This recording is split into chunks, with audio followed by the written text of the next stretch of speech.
Hello boys and girls, and welcome back to day 3 of Negroni week. So we start very nicely with the Cocoa Groni, and the day after we did Negroni and the fig. Today we're doing another fantastic version of the Negroni, but it doesn't include Campari. So yeah, I'm so sorry. Even Campari sponsoring this week, of course, and it's all about the Negroni. It's all about this wonderful classic, which it is with Campari. Using the core of the cocktail, you can create a wonderful variations of the cocktail. As far you have the bitter element, the sweet and the spirit, you're taking the core of the Negroni, and of course you can create a riff. Now, debatable, is it possible to be called Negroni without any Campari inside? I believe so, but hey, some people may disagree. However, we are going to do it, no matter what. So if you're ready for some shakes, tears and sips, stick around and let me show you what are we making today. So today we are making a cocktail created in Chicago back in 2014. Inspired, the name of the cocktail is because of the restaurant name, which is The Girl and the Goat. So today we are doing Negroni and the Goat. So let's see what is the ingredients. Okay, we're starting with a London dry gin. Grab any London dry gin you have in your cupboard. I'm using number 3 because I love it and it's absolutely fantastic for cocktails. Then instead of the Campari we have Aperol. So this is gonna make a little bit mellow, it's gonna lower down the bitterness, but however we are going to compensate with another ingredients which you see just now. Obviously we can't go without the sweet vermouth, we need a little sweetness to the cocktail, and the final bitter ingredients which is going to compensate the lack of Campari, and it's gonna give a little push to the Aperol. This is Vecchio di Capo Amaro. You can use Averna, you can use Cynar, you can use any Amaro you have at home, Montenegro, whatever you decide. I do love the Vecchio, so I always have a bottle at home, and that's what I'm going to use today. So my lovely friends, if you're ready to make the Negroni and the Goat, grab your mixing glass and let's start with the ingredients. In this case, we are going to use 45 ml or 1.5 ounces of the London dry gin. As you can see it here, the gin is a little bit more.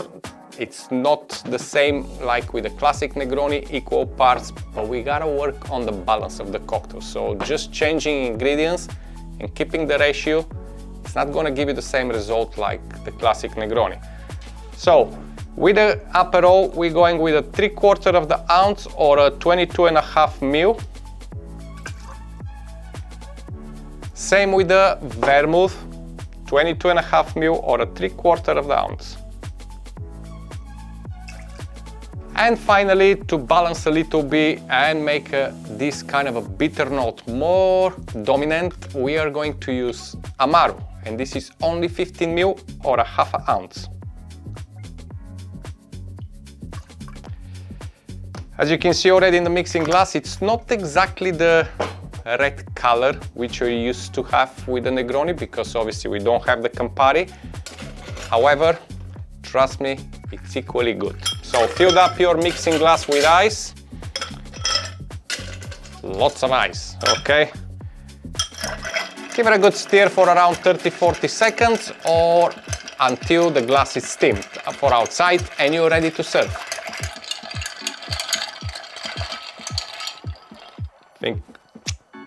We are perfectly ready here. Okay, ready to serve. Grab your glass of choice, of course, old-fashioned or any double old-fashioned. Big chunk of ice or filled up to the top with ice, okay?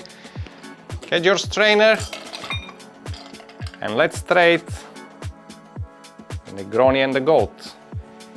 It's more kind of a brownish color, but hey, doesn't matter. So as a classic Negroni, we are going to garnish with a nice, good fat orange zest, okay?